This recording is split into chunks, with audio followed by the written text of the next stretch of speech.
तो मित्रों हमें उम्मीद है आप लोग पेन पेपर उठा लिए होंगे और अपने पेन पेपर को अपने पास सहेज कर रखे होंगे। अब क्वेश्चंस की तरफ चलेंगे। आप जानते हैं इस क्लास में 38 क्वेश्चंस हमें सॉल्व करना है और क्वेश्चंस का लेवल जो आपका है वो आपके टीजीडी आर्ट स्पेशल का है। इसका है टीजीडी आर्ट स्पेशल का है। कितने क्वेश्चंस है आप जानते हैं। इसमें जो टेस्ट होने वाला है इसमें हम 38 MCQ सॉल्व करने वाले हैं, मल्टीपल चॉइस क्वेश्चंस देखने वाले हैं। पहला क्वेश्चन आपकी स्क्रीन पे है, जो क्रमांक है वो 50 नंबर है। आपको बताना है इसका सही जवाब। जब हम पहले क्वेश्चंस की बात करते हैं तो आपसे कह रहा है कौन कालीघाट चित्रण की सुनम्य सुलेखन रेखाओं से प्रभावित हुए थे। नाम राम किंकर बेज का है, यामिनी राय का है, नंदलाल बोस का है और छतीन्द्रनाथ मजूमदार का नाम दे दिया गया। आपसे पूछा जा रहा है कालीघाट के चित्रण की सुनम्य सुलेखन रेखाओं से प्रभावित होने वाला कलाकार कौन सा है। मित्रों सभी ऑप्शंस देखने के बाद सीमा पाल जी सी, शिखा जी सी और निशा जी सी आंसर्स कह रही हैं। दिव्या जी राधे राधे। सही जवाब की अगर बात करते हैं तो निशा रानी ने दिया है। मित्रों आप जानते हैं कालीघाट से प्रेरणा प्राप्त करके जो रचना बनाते हैं उनको लोग यामिनी रंजन राय कहते हैं। यामिनी रंजन राय बहुत अच्छे व्यक्तित्व के धनी हैं। इनको फाइनली भारत का पिकासो भी कहा जाता है। तो आपको राइट आंसर जो देना होगा वो भारत के पिकासो के साथ देना होगा। अगला क्वेश्चन 51 नंबर। कृष्ण और बलराम जो कैनवास पे टेम्परा माध्यम में रचना है, ये चित्रण है राजा रवि वर्मा का है, के वेंकटप्पा का है, यामिनी रंजन राय का है या फिर छतीन्द्रनाथ मजूमदार का है। मित्रों आपको बताना है कृष्ण और बलराम जो कैनवास पर टेम्परा माध्यम में चित्रित है उसके बारे में आपसे पूछा जा रहा है इसके रचनाकार कौन है। जब कृष्ण और बलराम की हम बात करते हैं तो जिन्होंने माँ और बच्चा को बहुत अच्छे ढंग से उकेरा है उनकी रचना है। और सही जवाब जब बनेगा तो यामिनी रंजन राय के साथ बनेगा। तो सही जवाब हम बी के साथ लगाएंगे, यामिनी रंजन राय इज द राइट आंसर बनाएंगे। रजनीश जी very good morning. Sandhya ji very good morning. आप लोग समय से आए तो बहुत अच्छा लगेगा हमें। अगला क्वेश्चन हम 52 नंबर सॉल्व करेंगे। 52 नंबर क्वेश्चन है, कह रहा निम्नलिखित में से किस काल में संकेन रिलीफ का बहुत अधिक प्रयोग हुआ। संकेन रिलीफ का बहुत अधिक प्रयोग हुआ जापानी कला में, चीनी कला में, शुंग कला में या फिर मिस्री कला में। आपसे पूछा गया निम्नलिखित में से किस काल में शंकेनी रिलीफ का बहुत ज्यादा प्रयोग किया गया। मित्रों अगर हम फाइनली शंकेनी रिलीफ की बात करते हैं तो ये इजिप्ट वाली कला में हुआ है, यानी मिस्र वाली कला में हुआ है। सही जवाब आपको मिस्र की कला देना पड़ेगा। सही जवाब आपको बी के साथ लगाना पड़ेगा। B is the right answer हम लगाएंगे। अपने अगले क्वेश्चन पे चलेंगे। अपना अगला क्वेश्चन क्या कह रहा है, पढ़ो और जवाब दो। क्वेश्चंस मित्रों अजंता की गुफा से आपसे पूछा जा रहा है और अजंता की गुफा की अगर हम लोकेशन की बात करते हैं तो आपसे कह रहा है अजंता। अजंता जिसे अजिष्ठा कहा जाता है। मित्रों अजंता जो आपके अर्धचंद्राकार रूप में दिखाई देती है उसमें कहा जा रहा है किस गुफा के गर्भगृह के मध्य धर्म चक्र प्रवर्तन मुद्रा में भगवान बुद्ध की प्रतिमा है। नाम गुफा संख्या 4 का दिया गया, गुफा संख्या 2 का दिया गया, गुफा संख्या 16 और गुफा संख्या 19 की बात की गई है। अजंता की कौन सी गुफा में आपसे पूछा गया बुद्ध प्रतिमा है जो धर्मचक्र प्रवर्तन मुद्रा में है। मित्रों अगर फाइनली हमें धर्मचक्र प्रवर्तन मुद्रा में बुद्ध की प्रतिमा देखनी है तो उसके लिए हमें जाना पड़ेगा गुफा संख्या 4 को देखने। तो राइट आंसर जो बनाना पड़ेगा वो फर्स्ट के साथ बनाना होगा। ए इज द राइट आंसर बनेगा। निशा रानी जी 2 बजे क्लास होगी, परेशान ना हो।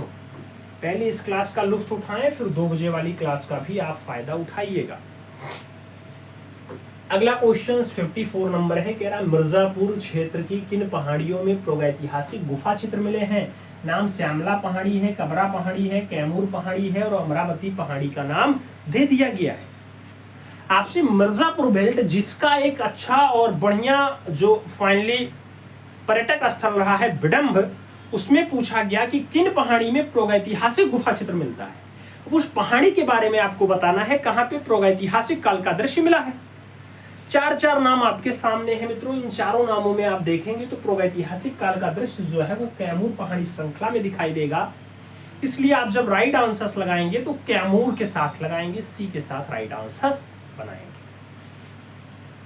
सी इज द राइट आंसर्स लगाइएगा, आगे चला जाएगा। 55 नंबर क्वेश्चन आपकी स्क्रीन पे है और 55 नंबर क्वेश्चन कह रहा है महामाहिस का चित्र। महामाहिस का चित्र जो 10 फीट लंबा 6 फीट चौड़ा है, ये कहाँ अंकित है? महामाहिस नाम मिर्जापुर की कैमूर पहाड़ी है, होशंगाबाद की आदमगढ़ पहाड़ी है, भीमबेटका की पहाड़ी है और सतपुड़ा की पहाड़ी। आपसे पूछ लिया गया, अपना दीपक जी पूर्णिया की धरती से प्रणाम। प्रणाम प्रणाम सर प्रणाम। आप खूब स्वस्थ रहें, दीर्घायु हों, शतायु हों, जल्दी से सपने साकार हों, एक योगी शिक्षक बने, अपने बिहार को सशक्त बनाने में अपना अमूल्य योगदान दें। 55 नंबर क्वेश्चंस की हम तरफ चलते हैं। कह रहा महामाहिस का चित्र जो 10 फीट लंबा है और 6 फीट चौड़ा है, ये कहां से मिला है मित्रों?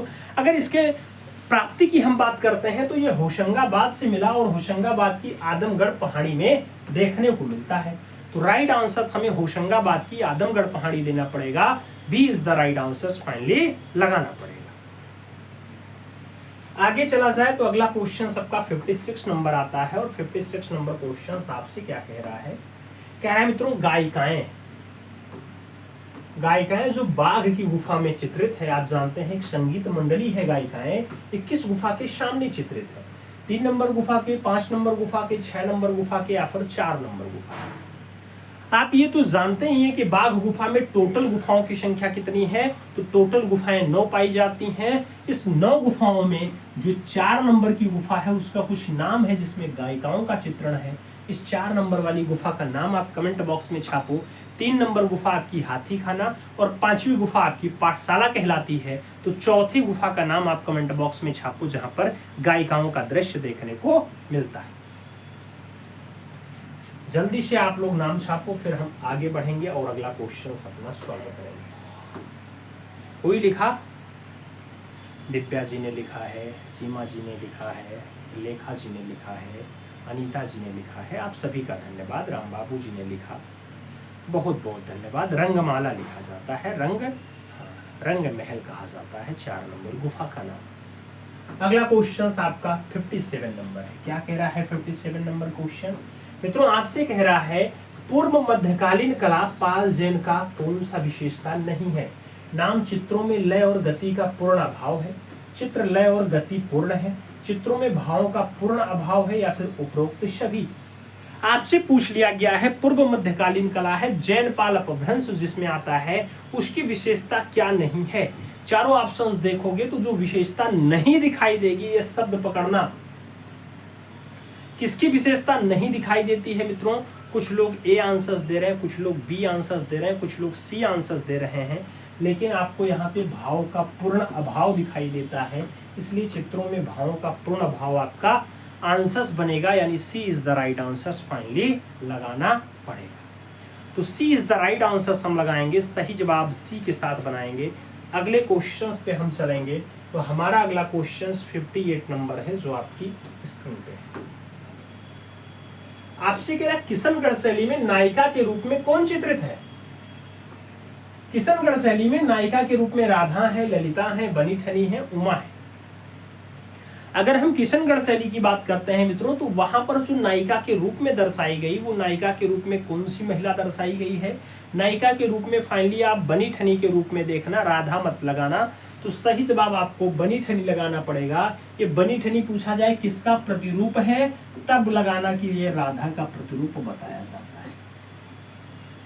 और भारत की बनी ठनी कौन है मित्रों? तो आप जानते हैं भारत की मोनालिसा, भारत की बनी ठनी, यानी बनी ठनी को भारत की मोनालिसा भी कहा जाता है, ये बात भी याद रखना होगा। अगला क्वेश्चन 59 नंबर है। जयपुर के चित्र किस शैली में है? नाम दिया गया ये मुगल शैली में है, पहाड़ी शैली में है, कछवाहा शैली में है या फिर कंपनी शैली में दिखाई देते हैं।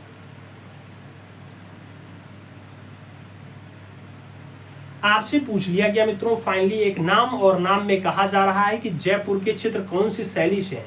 अभी जयपुर शैली जो मुगलिया शैली से खूब ज्यादा प्रभावित रहा है, लेकिन ये जो शैली में है ये कछवाहा राजवंश के अंतर्गत आता है, तो यहाँ हमें कछवाहा के साथ आंसर्स देना है। B is the right answer finally लगा लेना है। तो सही जवाब आप बी के साथ लगाना, B is the right answers बनाना मित्रों। अगला क्वेश्चन 60 नंबर आपकी स्क्रीन पे ये रहा। प्रश्न संख्या 60 की बात करते हैं तो राग रागनी चित्र किस शैली में अधिकता से बने हैं? राग रागनी चित्र कौन सी शैली में ज्यादा मात्रा में बने हैं? राजस्थानी में, दक्कनी में, मुगल में और पहाड़ी में। आपसे नाम पूछा गया है मित्रों, राग रागनी चित्र कौन सी शैली में अधिकता के साथ दिखाई देते हैं? जब हम बात राग रागनी की करते हैं मित्रों, तो आप भी जानते हैं राग और रागनियों का मैक्सिमम जो अंकन दिखाई देता है वो आपके राजस्थानी शैली में दिखाई देता है। तो राइट आंसर राजस्थानी के साथ आपको बनाना है, फर्स्ट के साथ राइट आंसर लगा लेना है। ए इज द राइट आंसर बना लेना है। अगला क्वेश्चन आपका आएगा 61 नंबर है मित्रों। आपसे कह रहा है वयन, वयन यानी पोत का संबंध किससे है? नाम वस्तुओं से है, वस्तुओं की आंतरिक रचना से है, वस्तुओं की बाहरी त्वचा या परत से है, या फिर वस्तुओं की व्याप्त अलंकरण से है? वयन यानी पोत का संबंध किससे है आपसे पूछा गया। अगर वयन यानी हम पोत का संबंध पूछ रहे हैं किससे है मित्रों, तो पोत का संबंध वस्तुओं की बाहरी त्वचा या परत से होता है। सी के साथ आपको राइट आंसर्स बनाना पड़ता है। C is the right answers लगाइएगा। अगला क्वेश्चन देखेंगे 62 नंबर आएगा, आपकी स्क्रीन पे होगा। ये आपका 62 नंबर क्वेश्चन क्या कह रहा है मित्रों, चित्र में अस्थायित्व लाघता क्या होता है? चित्र में अस्थायित्व लाघव क्या है? ऊंचाई है, मोटाई है, चौड़ाई है, कोई नहीं। आपसे पूछा गया चित्र में स्थिति लाघव या अस्थायी लाघव या स्थिति बताता है वो क्या है मित्रों। तो अगर चित्र में स्थिति लाघवता की हम बात करते हैं तो उसकी स्थिति में लाघव कितना है? लाघव मतलब मोटाई हो गया यहाँ पे, तो स्थिति लाघवता मोटाई को बताता है। सी के साथ आंसर आपको बनाना पड़ता है। C is the right answers लगाते हैं, सी के साथ आंसर्स बनाते हैं। अगला क्वेश्चन 63 नंबर पढ़ते हैं। तेरा एक चित्र में कितनी भूमि यानी ग्राउंड्स होती हैं? एक चित्र में एक ग्राउंड है, 3 ग्राउंड है, 2 ग्राउंड है, या फिर अनंत ग्राउंड है? एक चित्र में कितनी भूमि यानी कितने ग्राउंड्स होते हैं मित्रों? अगर चित्र में आपके ग्राउंड्स की बात आती है तो आप जानते हैं लंबाई, चौड़ाई, मोटाई के रूप में देखा जाए तो 3 ग्राउंड आपके दिखाई दे गए, तो सही जवाब सी के साथ लगा लेना। C is the right answer finally बना लेना। सी के साथ आपका आंसर बन रहा है। 64 नंबर क्वेश्चन आपकी स्क्रीन पे है। आपसे कह रहा है फ्रेस्को सिस्को चित्रण में किस प्रकार की भित्ति का उपयोग करते हैं? फ्रेस्को सिस्को चित्रण में किस प्रकार की भित्ति उपयोग की जाती है? शुष्क वाली, बिना प्रस्तर वाली, गीली वाली, या फिर मध्यम शुष्क वाली? आपसे पूछा गया है फ्रेस्को सिस्को चित्रण में कौन से प्रकार की भित्ति उपयोग करते हैं, कौन से प्रकार की फाइनली हमें दीवार उपयोग करनी पड़ती है। तो फ्रेस्को और सिस्को चित्रण में फाइनली जो भित्ति उपयोग की जाती है उस भित्ति को हम कहते हैं शुष्क वाली भित्ति यानी सूखी वाली भित्ति। तो राइट आंसर आपको शुष्क भित्ति के साथ लगाना पड़ता है। क्या देना पड़ता है? सही जवाब फर्स्ट के साथ राइट आंसर लगाना पड़ता है। आगे चला जाता है। अगला क्वेश्चन 65 नंबर आता है। पूछा गया लय का संबंध है। नाम गति क्रम से है, भावों से है, रेखाओं से है, या फिर अलंकरण से है? लय का संबंध है। लय का संबंध किससे आप देख करके बताते हैं मित्रों? तो अगर हम लय की फाइनली बात करते हैं तो लय मतलब गति हो गया, तो लयात्मक है यानी गति क्रम में है। राइट आंसर फर्स्ट के साथ लगाना है। रामकृष्ण का एकदम सही जवाब आया है। First is the right answers बना रहे हैं। आगे चला जाए तो अपना अगला क्वेश्चन 66 नंबर आता है जो आपकी स्क्रीन पे है। आंधियां हसरत से अपना शर पटकती रह गईं, आंधियां हसरत से अपना शर पटकती रह गईं, बच गए वो पेड़ जिनमें था हुनर झुकने का, बच गए वो पेड़ जिनमें था हुनर झुकने का। अगला क्वेश्चन 66 नंबर है। आपसे कह रहा संवाहक का प्रयोग किस माध्यम में नहीं होता है? नाम तेल का है, पेस्टल का है, टेम्परा का है और जल का नाम दे दिया गया। संवाहक का प्रयोग कहाँ नहीं करते हैं? अगर हम फाइनली संवाहक का प्रयोग नहीं करते हैं पूछा जा रहा है तो आप जानते हैं कि पेस्टल माध्यम ऐसा है कि इसमें संवाहक का उपयोग नहीं होता है। तो राइट आंसर आपको पेस्टल के साथ लगाना है। C is the right answer finally बनाना है। तो सी के साथ आप सही जवाब लगाएंगे। C is the right answers बनाएंगे। आगे चला जाएगा तो अपना अगला क्वेश्चन आएगा जो 67 नंबर है। इसमें से कौन सा रंग मुख्य यानी प्राइमरी है? नाम दिया गया हरा रंग है, बैगनी रंग है, नीला रंग है, नारंगी रंग है। कौन सा रंग आपका प्राइमरी है मित्रों? तो आपको बताना है इन सभी ऑप्शंस में कौन सा रंग आपका प्राइमरी माध्यम में आता है। अगर हम प्राइमरी रंग की बात करते हैं तो फाइनली जो आंसर्स निकल करके आता है, प्राइमरी में नीला आता है, नीला के साथ पीला आता है और पीला के साथ क्या आता है, लाल आता है। तो लाल पीला नीला आपके प्राइमरी रंग है। बाकी जो प्राइमरी के सहयोग से दूसरा रंग तैयार होता है उसे द्वितीयक रंग कहा जाता है। ये भी बात आपके सामने जरूर आती है। आगे चला जाए, अगला क्वेश्चन 68 नंबर आता है, आपकी स्क्रीन पे है 68 नंबर। मित्रों क्या कह रहा है, आपसे कह रहा है कौन सा तत्व तो षडंग में नहीं है, षडंग में नहीं है। प्रमाण, लावण्य, अंतराल, रूपभेद। मित्रों षडंग जिसको व्याख्या की अगर बात करते हैं तो आलेख्य, आलेख्य पे अपनी व्याख्या मास्टर यशोधर पंडित के द्वारा दी गई और उसमें कहा गया रूप भेदा प्रमाणानि भाव लावण्य योजनम सदृश्य वर्णिका भंगम इति चित्र। षडांगकम तो यही चित्रकला के 6 अंग हैं। इसमें अगर देखा जाए तो फाइनली जो अंतराल है वो चित्रकला का अंग है, ना कि षडंग का। तो सही जवाब अंतराल के साथ लगाना, वहां रेखा रूप वर्ण तानपोत अंतराल चलता है। तो सही जवाब आप बी के साथ लगा रहे हैं। तैयब जी हो, रामकृष्ण जी हो, दिव्या जी हो, पंकज जी हो, एकदम सही जवाब है। अगला क्वेश्चन हम 69 नंबर पढ़ रहे हैं। आदर्श मनुष्याकृति के लिए भारत में कौन सा तल प्रमाण निर्धारित हुआ है? नाम शक्त तल का है, 9 तल का है, अष्ट तल का है और 12 तल का नाम दे दिया गया। आदर्श मनुष्याकृति के लिए पूछा गया है। आदर्श में आपके राम है, कृष्ण है, इन सभी का नाम आता है। और आप जानते हैं जब आपकी आदर्श मनुष्याकृति की बात आती है मित्रों, तो सही जवाब जो बनता है वो 9 ताल का बन जाता है। कितने ताल का बनता है? सही जवाब फाइनली अंतराल के साथ यहाँ पे आपको 9 ताल के साथ देना है। C is the right answer लगाना है। अगला क्वेश्चन हम 70 नंबर देखेंगे। प्रश्न संख्या 70 आपकी स्क्रीन पे है। पूछ लिया गया है, प्रागैतिहासिक काल के चित्रों में सबसे अधिक चित्र किस प्रकार के मिले हैं? पशुओं के हैं, मनुष्यों के हैं, आखेटकों के हैं, पक्षियों के। प्रागैतिहासिक काल की बात हो रही है मित्रों। उस टाइम पीरियड पे जो मैक्सिमम चित्र हमें देखने को मिलता है वो मैक्सिमम चित्र आप देखेंगे तो कहीं पे सुअर का आखेट, कहीं पर रीछ का आखेट, कहीं पर आपके अन्य आखेट दिखाई देते हैं। तो राइट आंसर आपको बी के साथ लगाना है। B is the right answer लगाइएगा। अगला क्वेश्चन हम लोग चलेंगे जो हमारा 71 नंबर होगा। 71 नंबर कह रहा है नील नदी की घाटी में पनपी सभ्यता है। नील नदी की घाटी में पनपी सभ्यता सिंधु सभ्यता है, चीनी सभ्यता है, मिस्र की सभ्यता है या फिर मेसोपोटामिया की सभ्यता है। आपसे पूछ लिया गया नील नदी की घाटी में पनपी सभ्यता कौन सी सभ्यता कहलाती है?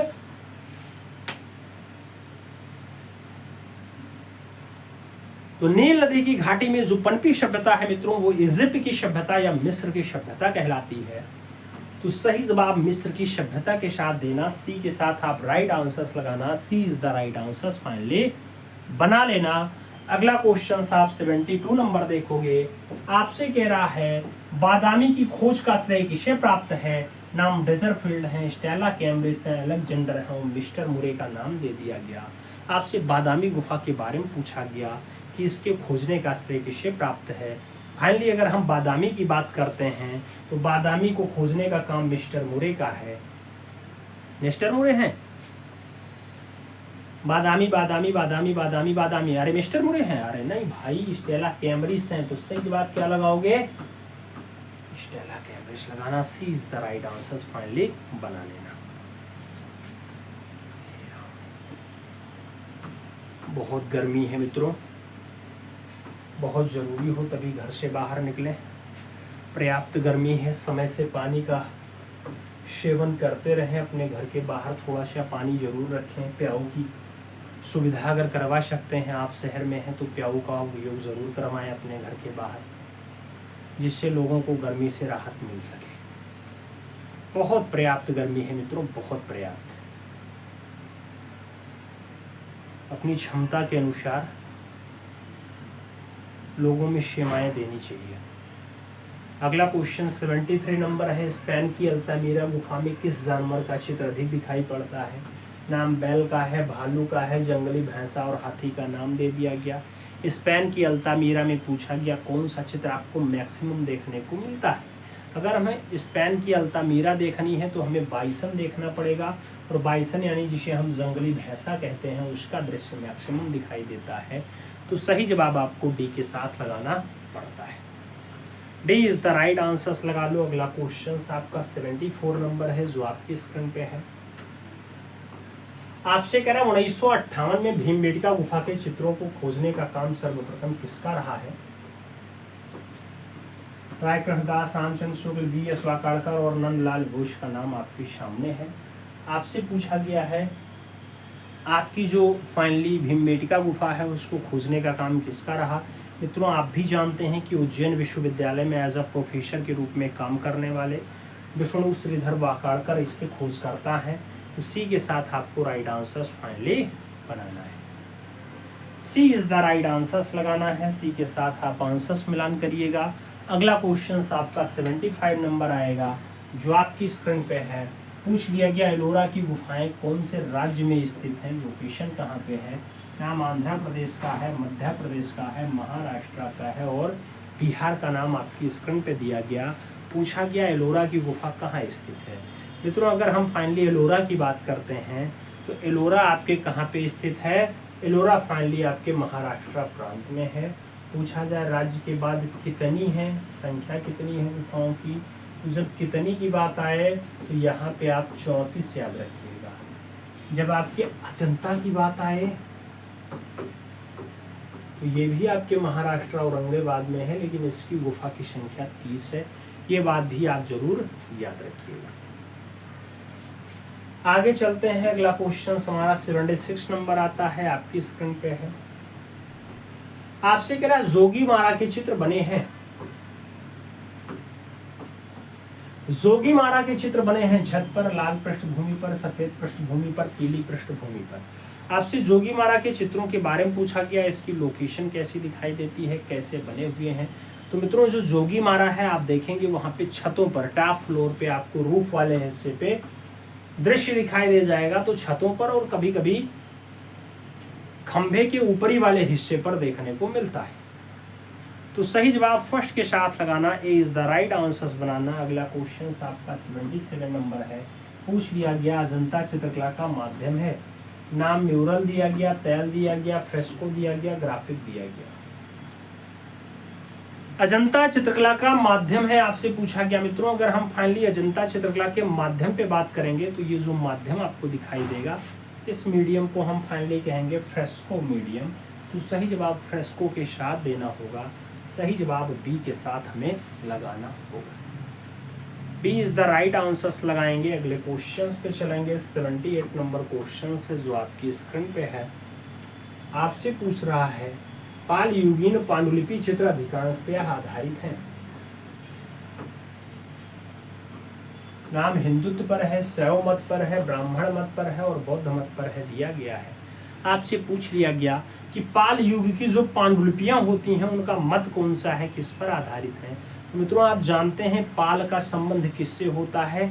जो अभी कल हम लोग बुद्ध पूर्णिमा मनाए उन्हीं भगवान बुद्ध से होता है। तो बौद्ध मत से आपका संबंध है पाल युग। तो राइट आंसर्स पाल युग की जो पांडुलिपि चित्रण हमें देखने को मिलेगा तो बौद्ध मत के साथ मिलेगा। बी के साथ नहीं, डी के साथ आंसर्स लगाना।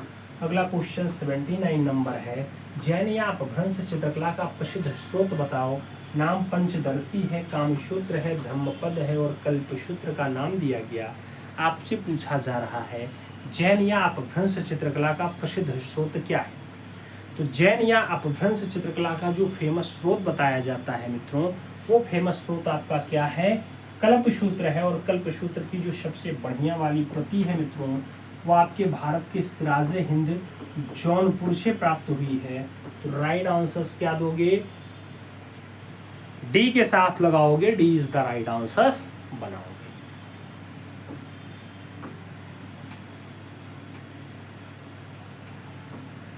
अगला क्वेश्चन 80 नंबर आता है। प्रश्न संख्या 80 की अगर हम बात करते हैं, आपसे पूछ लिया गया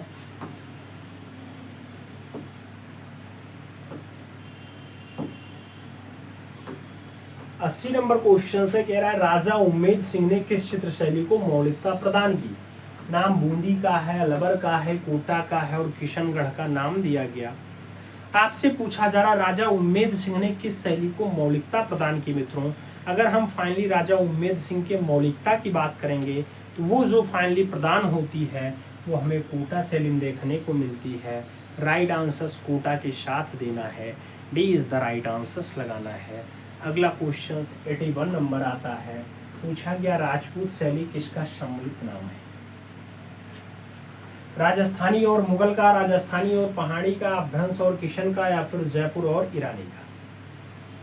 आपसे पूछा गया राजपूत शैली किसका सम्मिलित नाम होता है मित्रों। अगर हमें राजपूत शैली के बारे में पूछना है तो राजपूत शैली जो सम्मिलित नाम दिखाई देता है मित्रों वो आपका दिखाई देता है राजस्थानी और पहाड़ी का। तो सही जवाब राजस्थानी प्लस पहाड़ी इक्वल टू राजपूत शैली बनेगा। सही जवाब हमें सी के साथ लगाना होगा, सी इज द राइट आंसर्स बनाना होगा। आगे चला जाए तो अगला क्वेश्चन 82 नंबर आता है। आपसे क्या कह रहा है, कह रहा मुगल शैली में रंग बनाए जाते थे। मुगल शैली में रंग बनाए जाते थे फूलों से, पत्तियों से, इनमें से कोई नहीं, और खनिज से। आपसे पूछा गया मुगलिया शैली में रंग के उपयोग की अगर बात आती है तो किससे बनाए जाते हैं मित्रों। तो मुगल शैली में जो फाइनली रंग बनाए जाते हैं वो आपके खनिजों से बनाए जाते हैं। इसलिए जब सही जवाब की बात आए तो खनिज के साथ आंसर्स देना, B is the right answers finally लगा लेना। बी के साथ आंसर्स लगाओ। अगला क्वेश्चन 83 नंबर आता है, पूछा गया मुगलिया चित्रकला में हिंदू विषयों का पोषक था। नाम बाबर का है, जहांगीर का है, अकबर का है और शाहजहां का नाम दिया गया। आपसे पूछा गया है मुगल चित्रकला में हिंदू विषयों का पोषक कौन रहा है मित्रों। तो मुगलिया चित्रकला में हिंदू विषयों का जो पोषक माना जाता है उसका नाम अकबर होता है। राइट आंसर्स अकबर के साथ ही आपको देना पड़ेगा, बी के साथ राइट आंसर्स यहाँ पे बनाना पड़ेगा। तो B is the right answers लगा लो मित्रों। अगला क्वेश्चन आपका 84 नंबर आएगा। 84 नंबर क्वेश्चन की बात करेंगे तो कह रहा है महाराजा शंसार चंद्र ने निम्नलिखित में से किस शैली को संरक्षण दिया। नाम किशनगढ़ का है, मुगल का है, राजपूत और पहाड़ी का नाम दिया गया। आपसे पूछ लिया गया महाराजा शंसार चंद्र ने कौन सी शैली को संरक्षण दिया है मित्रों। अगर हम फाइनली संरक्षण की बात करते हैं तो महाराजा शंसार चंद्र ने जो संरक्षण दिया है वो शैली होती है आपकी पहाड़ी शैली। वही पहाड़ी शैली जहाँ पर कृष्ण लीला का बहुत अच्छा अंकन देखने को मिलता है, बहुत बढ़िया बढ़िया चित्रकारी देखने को मिलती है। तो सही जवाब बी के साथ लगा लो। 85 नंबर क्वेश्चन पे चलेंगे। कह रहा है कंपनी शैली को भारतीय केंद्रों में प्रसिद्ध होता है। मुर्शिदाबाद, पटना, दिल्ली और कलकत्ता। कंपनी शैली के भारतीय केंद्रों में कौन ज़्यादा फेमस है मित्रों। कंपनी शैली जिसको पीसी मानक 1943 में खोजते हैं मित्रों, उसका जो भारतीय केंद्र ज़्यादा फेमस होता है क्योंकि ये शैली जो है पटना शहर में पल्लवित होती है, तो पटना केंद्र इसका ज़्यादा फेमस होता है। इसी के नाम पे इसे पटना शैली भी कहा जाता है। तो सही जवाब सी के साथ लगा लो।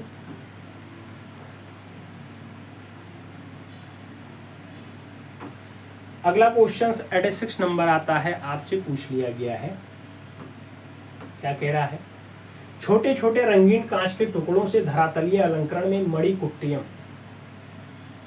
मणिकुट्टियम कार्य किस शैली की विशेषता है। नाम गोथिक का है, बरोक का है, बाइजेंटाइन का है, पुनरुत्थान का नाम दे दिया गया। छोटे छोटे रंगीन कांच के टुकड़ों से जो धरातल पे मणिकुट्टियम की जाती है उस मणिकुट्टियम के बारे में पूछा गया किसकी विशेषता होती है। तो इस विशेषता की अगर बात करते हैं तो नाम जो है वो बाइजेंटाइन के साथ जुड़ता है, यानी नाम आपका बी के साथ जुड़ता है। तो B is the right answers finally आपको बनाना पड़ जाता है। B is the right answers बनाते हैं। अगले क्वेश्चन पे चलते हैं। अगला क्वेश्चन आपकी स्क्रीन पे है और आपसे क्या कह रहा है। अगला क्वेश्चन आपसे कह रहा है किसे 1849 में लोरेंजा तथा इसाबेला जो कैनवास पर तैलीय रचना है चित्र बनाया जिसकी बहुत प्रशंसा हुई। नाम दिया गया जोशुआ रोनाल्ड्स का है, पिकासो का है, जॉन एवरेट मैसेल का है और नाम वॉन गॉग का दे दिया गया। आपसे पूछ लिया गया है लोरेंजा और इसाबेली जैसा बढ़िया रचना जो 1849 के आसपास बनाई जाती है वो किसके द्वारा बनाई जाती है। तो नाम जो यहाँ पे जुड़ता है मित्रों वो नाम आपका जुड़ता है जॉन एवेरेटो मिलेसो का, तो सही जवाब जॉन एवेरेटो मिलेसो का देना पड़ेगा। बी के साथ फाइनली आंसर्स बनाना पड़ेगा। B is the right answers लगाना पड़ेगा। अब आपको बताना है कि 38 क्वेश्चन आपके कंप्लीट हुए, आपका स्कोर क्या है। ईमानदारी के साथ बताओ। चैनल के साथ अगर पहली बार जुड़े हैं तो चैनल को सब्सक्राइब करें, बेल आइकन जरूर प्रेस करें, जिससे नोटिफिकेशन आपको समय से मिले और आप चैनल का भरपूर लाभ समय से ले सकें।